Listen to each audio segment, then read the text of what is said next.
नमस्कार साथियों, मैं अमर कुमार आप तमाम लोगों का अपने YouTube चैनल MSc पर हार्दिक स्वागत करता हूं।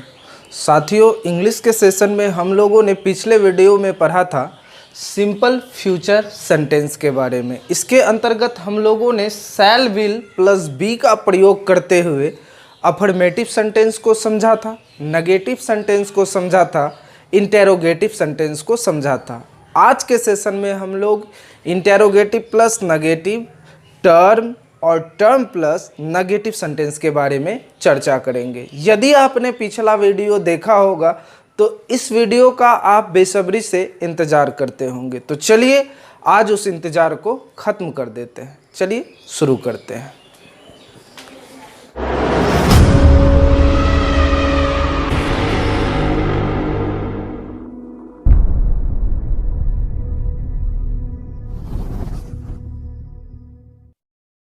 आइए समझ लेते हैं सिंपल फ्यूचर का इंटेरोगेटिव प्लस नेगेटिव सेंटेंस। साथियों, इंटेरोगेटिव प्लस नेगेटिव सेंटेंस कहते किसको हैं? जो वाक्य क्या से शुरू हो और उसी वाक्य के बीच में नहीं आ जाए। लेकिन यहाँ सवाल ये है कि इंटेरोगेटिव प्लस नेगेटिव किसका? सिंपल फ्यूचर का। यानी जो वाक्य क्या से शुरू हो और उसी वाक्य के बीच में नहीं आवे और वाक्य का अंत नाउन या एडजेक्टिव प्लस गा गे गी या फिर इन तमाम शब्दों में से किसी से भी हो, उस वाक्य को इंटेरोगेटिव प्लस नेगेटिव का सेंटेंस कहते हैं। अब देखिए इसको बनाने का नियम क्या होता है जिससे हम वाक्य को बनाएंगे। नियम होता है, सबसे पहले आपको शैल या विल देना है, उसके बाद आपको सब्जेक्ट देना है, उसके बाद आपको नॉट देना है, उसके बाद आपको बी देना है, उसके बाद आपको नाउन या एडजेक्टिव देना है और अंत में आपको क्वेश्चन मार्क देना है। देखिए बाकी बात तो आप जानते ही हैं, आई और वी के पहले शैल लगाना है। अगर सब्जेक्ट में आई वी आ जाए तो उसके पहले शैल लगाना है। अगर सब्जेक्ट में ये सब आ जाए तो इसके पहले आपको विल लगाना है। इसी रूल के आधार पर आइए हम लोग कुछ ट्रांसलेशन पर प्रैक्टिस करते हैं। जैसे देखिए यहाँ लिखा है, क्या हम लोग कवि बनेंगे? ध्यान दीजिए, क्या से शुरू हुआ है और इसी वाक्य के बीच में नहीं आया है। तो अगर यदि वाक्य क्या से शुरू हो तो शैल या विल का प्रयोग पहले करना है और यह सब्जेक्ट के आधार पर होता है। हम लोग, इसका अंग्रेजी वी होता है। अब आप ध्यान दीजिए, अगर सब्जेक्ट वी है तो वी के पहले हमको क्या लगाना है? शैल लगाना है। रूल के अनुसार शैल या विल का प्रयोग पहले करना होता है, तो पहले हम लगा लेते हैं शैल। उसके बाद सब्जेक्ट हम दे दिए, सब्जेक्ट यहाँ पर रूल के अनुसार सब्जेक्ट हम लोग हैं, हम लोग का वी दिए। उसके बाद नॉट देना है क्योंकि वाक्य के बीच में नहीं है, नॉट। उसके बाद बी देना है और उसके बाद हम लिखेंगे कवि का, कवि पोएट। अब आप ध्यान दीजिए, यहाँ हम लोग सब्जेक्ट प्लूरल है और कवि नाउन है, तो इसके अंत में एस लगाएंगे तो हो जाएगा shall we not be poets.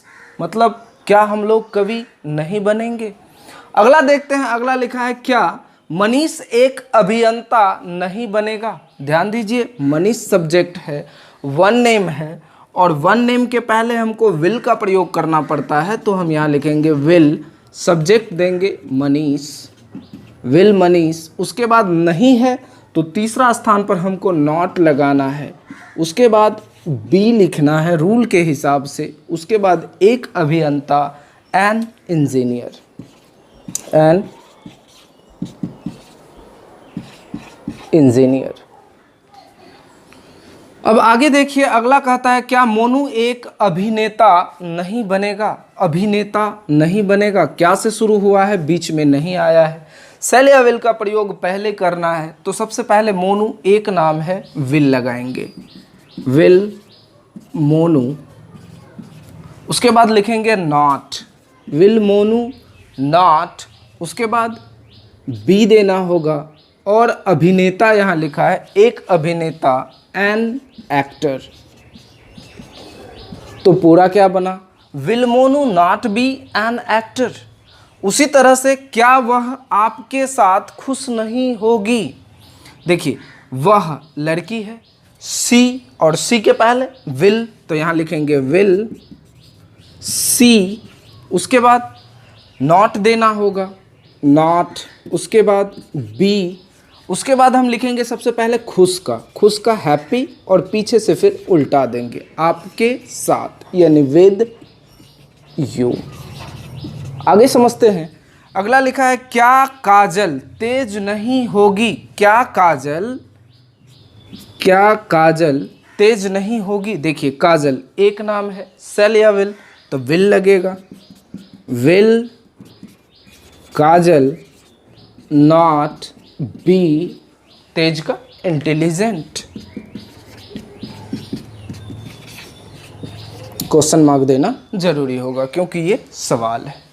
उम्मीद है आपको समझ में आ रही होगी बात। आइए आगे समझते हैं इसी में टर्म सेंटेंस को। आइए समझते हैं टर्म सेंटेंस को, यानी सिंपल फ्यूचर का टर्म कहेंगे किसको?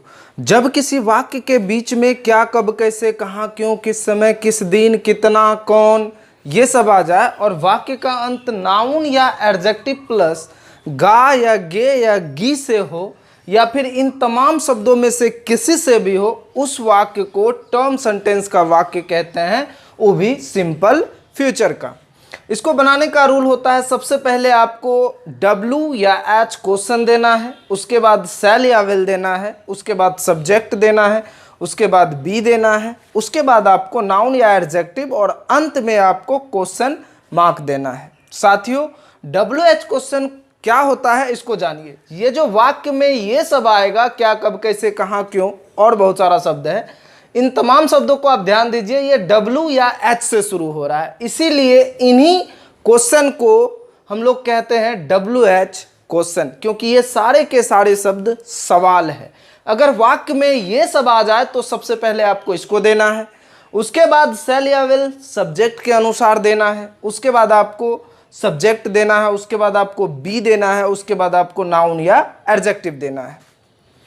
ये वाक्य यहाँ दिया हुआ है और इस तमाम वाक्यों को हम इसी रूल के आधार पर बनावेंगे। तो आइए समझ लेते हैं इन वाक्यों को। जैसे यहाँ लिखा है वह अभियंता कैसे होगा, ध्यान दीजिए कैसे, ये WH क्वेश्चन है, इसको पहले लिख लेंगे, कैसे का अंग्रेजी हाउ लिखेंगे। अब सेल या विल रूल के हिसाब से WH क्वेश्चन के बाद सेल या विल का प्रयोग हम सब्जेक्ट के अनुसार करते हैं।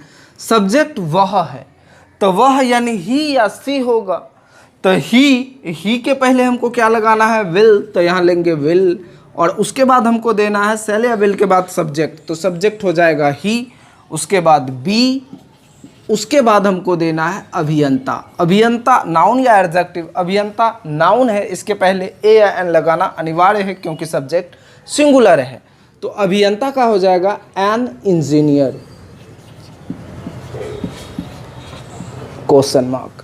उसी तरह से देखिए कोमल कब एक नर्स बनेगी, जरा ध्यान दीजिए कब, WH क्वेश्चन है, इसी को पहले लिखते हैं, कब का अंग्रेजी हो जाता है वैन, उसके बाद सेल या विल एक नाम है तो विल, उसके बाद सब्जेक्ट लिखेंगे कोमल, उसके बाद देंगे बी, और एक नर्स अ नर्स।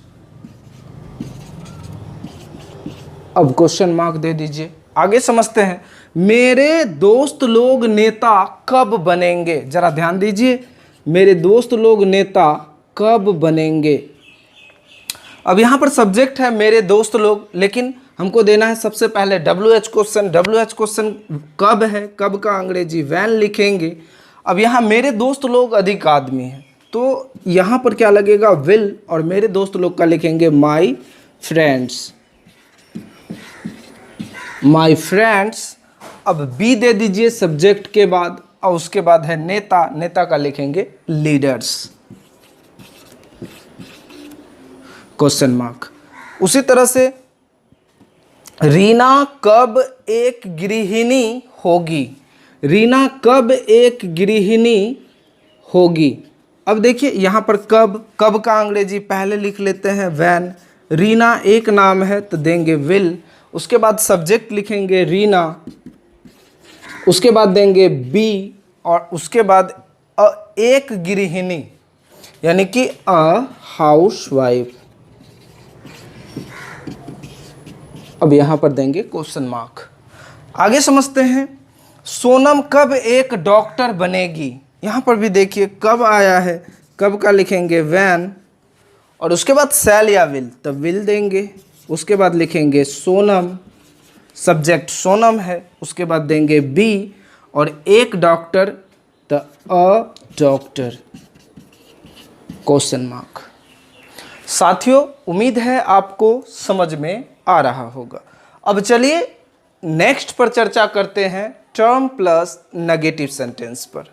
बने रहिए। साथियों, आइए समझते हैं टर्म प्लस नेगेटिव सेंटेंस को।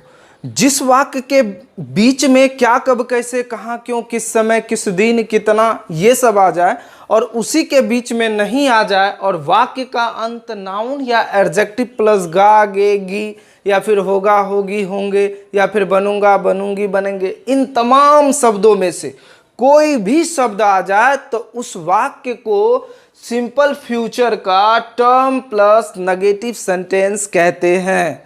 अब साथियों, वैसे वाक्य को बनाने का नियम क्या होता है? तो सबसे पहले आपको WH क्वेश्चन देना है, उसके बाद आपको शैल या विल देना है, उसके बाद आपको सब्जेक्ट देना है, उसके बाद आपको नॉट देना है, उसके बाद बी देना है, उसके बाद नाउन या एडजेक्टिव देना है, और अंत में आपको क्वेश्चन मार्क देना है। इसी रूल के आधार पर हम कुछ वाक्यों का अनुवाद करते हैं। आइए देखते हैं। लिखा है, वह अपने पति के साथ खुश क्यों नहीं होगी। देखिए, वाक्य के बीच में क्यों आया और उसी के बीच में नहीं भी आया। सबसे पहले हम WH क्वेश्चन को लिख लेते हैं, क्यों को वाई।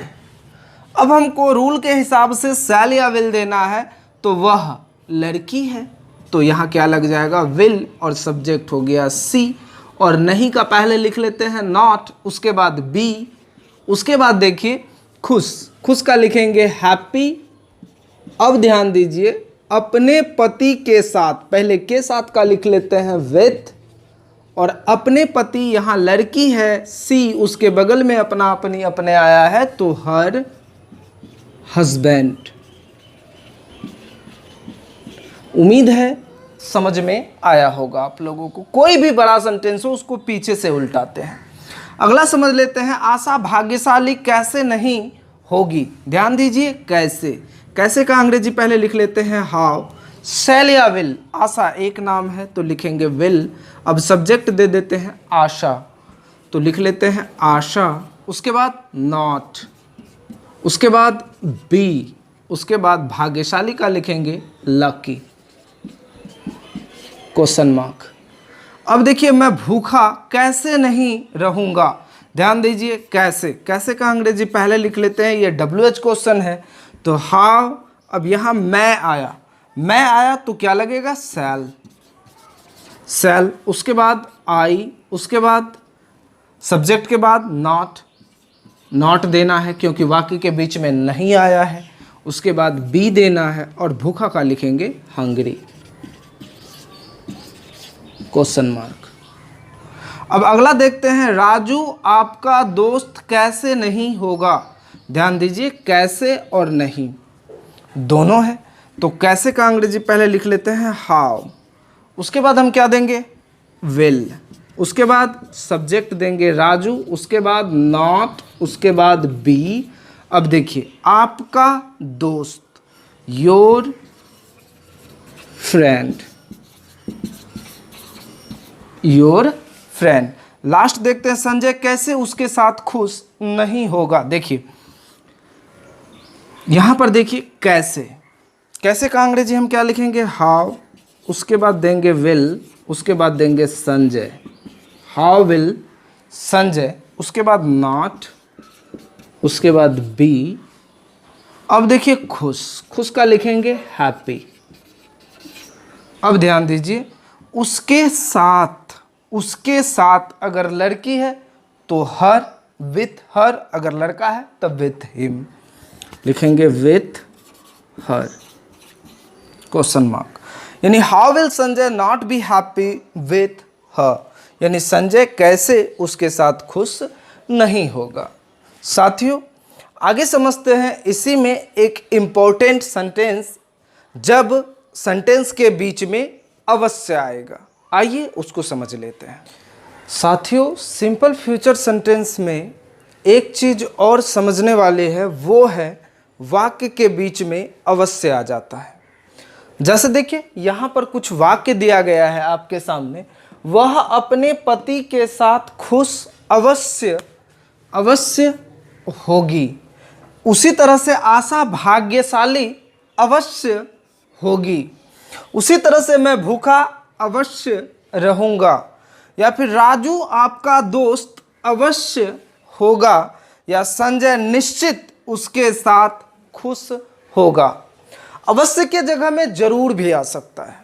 इन वाक्यों को बनाने का क्या नियम है, आइए समझ लेते हैं। जैसे देखिए, जब वाक्य के बीच में अवश्य या फिर निश्चित या फिर जरूर आ जाए तो वाक्य को बनाते समय शैल के जगह विल और विल के जगह शैल का प्रयोग करना है, और कुछ नहीं है।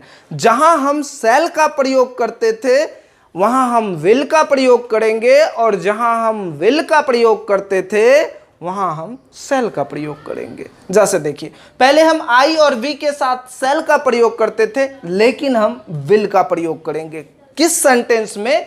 जिस सेंटेंस में वाक्य के बीच में अवश्य आ जाए। और देखिए, he see it one name you they या फिर वन मोर नेम, इसके साथ हम लोग विल का प्रयोग करते थे, लेकिन करना क्या है? शैल का प्रयोग करना है। ऐसा क्यों करना है? क्योंकि जब वाक्य में अवश्य आवेगा तब ऐसा करना है, नहीं तो जो नियम से हम पढ़े हैं वही नियम को लागू करेंगे। तो आइए समझ लेते हैं जरा इन वाक्यों को बनाना। तो आइए बनाते हैं। वह अपने पति के साथ खुश अवश्य होगी। देखिए, अवश्य आया है यानी उल्टा पुल्टा। वह का अंग्रेजी सी हो जाएगा, क्योंकि यहाँ लड़की है तो सी। अब बताइए, सी के साथ शैल या विल? पहले तो विल लगाते थे, लेकिन अभी यहाँ शैल लगेगा। क्यों लगेगा? क्योंकि वाक्य में अवश्य आया है। तो लिखेंगे सी शैल बी। अब देखिए, खुश का लिखेंगे हैप्पी, के साथ का लिखेंगे विथ, और यहाँ पर लड़की है उसके बगल में अपने है तो हर, और फिर पति का लिखेंगे हस्बैंड। आगे समझ लेते हैं।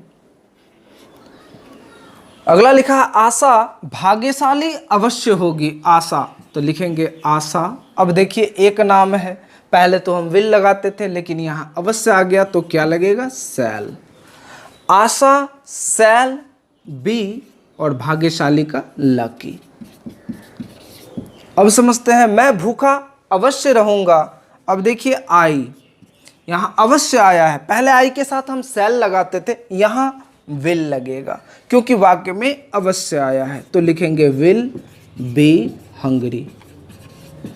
ऐसा क्यों हुआ? आई के साथ विल क्यों लगा? क्योंकि वाक्य में अवश्य आया है। उसी तरह से राजू आपका दोस्त अवश्य होगा, तो लिखेंगे Raju shall be your friend. Your friend. आगे समझ लेते हैं। संजय निश्चित उसके साथ खुश होगा। देखिए, संजय लिखेंगे Sanjay shall be happy. Happy उसके साथ विथ हर। उम्मीद है आपको ये सारे के सारे सेंटेंस बनाना अच्छी तरह से समझ में आया होगा। तो साथियों, इसी उम्मीद के साथ हम आज के क्लास को समाप्त करते हैं कि आपने मेरे वीडियो को पूरा देखा होगा, अच्छे से समझा होगा और आप इस पर प्रयास अवश्य करेंगे। इसको बनाने का घर में अवश्य प्रयास करेंगे। इसके साथ ही साथ आप ये जो रूल आपको बताया गया है, इन तमाम सेंटेंसों के विषय में बताया गया है, आप इस पर बोलने का भी प्रयास अवश्य करेंगे। यदि वीडियो अच्छा लगा हो तो लाइक कीजिए, सब्सक्राइब कीजिए, बेल आइकन को दबाइए और हो सके तो शेयर कीजिए। हाँ, 2 शब्द कमेंट में ज़रूर लिखिए। मिलते हैं नेक्स्ट वीडियो में, तब तक के लिए धन्यवाद।